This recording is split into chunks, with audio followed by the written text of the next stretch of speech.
in dogodki so pomembni, ker dejansko vsa naša dejanja, tako doma kot v službi, se prevedejo v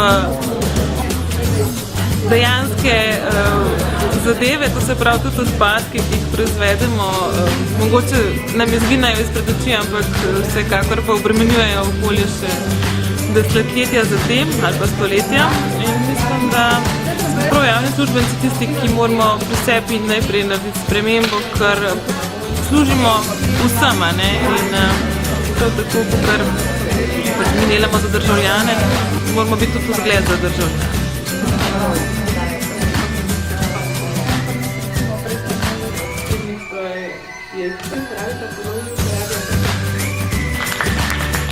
Ja, delavnica sigurno prispeva k zmanjševanju odpadkov v zelo pomembnem segmentu javnih inštitucij in jo v bistvu take delavnice lahko samo pozdravimo.